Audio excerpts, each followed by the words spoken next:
Hi Martina, thank you ever so much for joining us today at the ISNTD event. If you could just introduce yourself and tell us about the type of work that you do.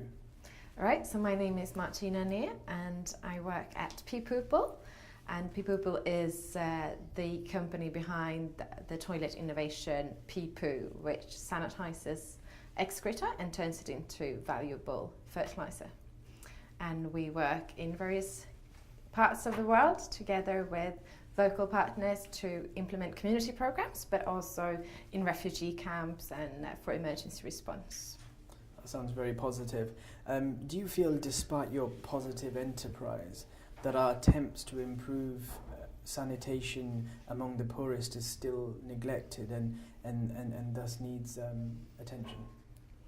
Well, it has been neglected for quite some time, and water has always been the sexier issue to discuss. However, we feel that during the last few years, sanitation has really come up on the agenda, and with the new SDGs, we're also very hopeful that sanitation will be not as neglected as it has been.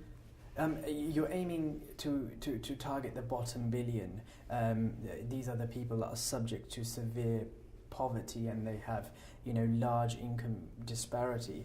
But then one of the aims of the company is to provide affordable, innovative and scalable sanitation solutions. I mean, you're having a very positive impact now. How can you ensure that you can have a sustainable impact? Well, our idea is in the communities that we work, that we actually implement a model where the users, the community members can buy the toilet and then collect it and get a refund for each used toilet, and then it's sold as fertilizer to the farmers living outside the cities. And in that sense, the community programs can have an income, which can also make the price for the toilet lower. So that will keep everything sustainable. It will, yeah. Right. Hopefully, this will of course be different in different contexts and different countries. But the idea is that this model will help these programs to be more financially sustainable and not as dependent on aid. Right. And just for the people that don't know how the protocol works, could you just briefly explain how the hygienization process actually works?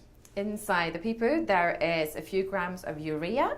And urea is being one of the most common fertilizers in the world.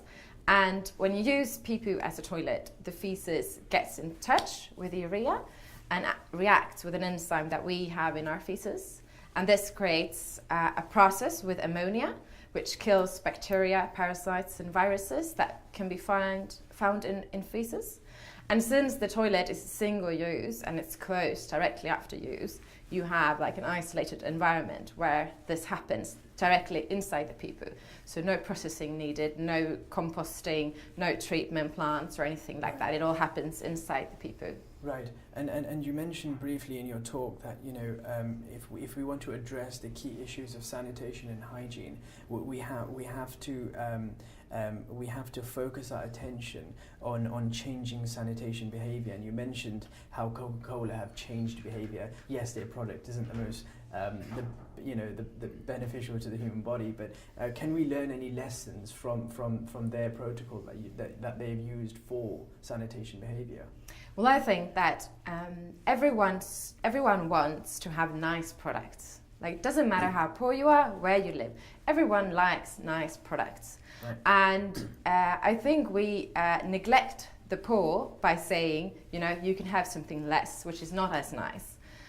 So I think that we can learn from companies like Coca-Cola and others who are selling to these areas, that by having nice products, nice packages, nice advertisement and marketing, we can actually make sanitation we can make people aspire sanitation in the same way that they aspire other commercial products. It's about making them nice, making them look good, feel good. So having an integrated approach in supporting progress across the multiple goals is crucial to achieving the Sustainable Development Goals. Where do you see your organisation in supporting that process? Well, what we find working over different sectors with this project is the toilet, but we tap into lots of different sectors. We work a lot with gender, with women, reaching children to improve education. Our end product after using the toilets is a fertilizer, meaning that we are collaborating with the agriculture sector, working with organizations involved in food security, water management, improving water containment in the soil. So our programs, they tend to span over quite a different type of sectors. But what we find is that when you look at donors or governments and so on, they still work very much isolated from each other in different sectors. And this is something that we find quite challenging when we look for partners, that people are and organizations are very generally specifically interested in one of the sectors only. Right. I mean, the key ethos at ISNTD especially is to progress through partnership. Is there any type of organization or sector, public or private, that you perhaps would like to collaborate with in the future? Yeah, for us, we don't really care if you're public, private, governmental. It doesn't really matter to us. What matters is what you do and where you do it and how you do it. So when we're expanding our programs over the world, we like to collaborate with local partners that are already established in the communities, that have a good collaboration with the community members, but that also can have a business mind, because what we're implementing, our local business model to support local economies to develop around sanitation and around agriculture. So we need organizations that can understand these types of business models and how we can work with the base of the pyramid people to actually help them to help themselves, to lift them out of poverty. So the type of local organizations that we're looking for have this sense of business mind, innovation mind, and cross-sectorial work, and then it doesn't really matter, who they are, what their name is, and if they're public or private. Brilliant. Thank you ever so much, Martina. Thank you. Brilliant.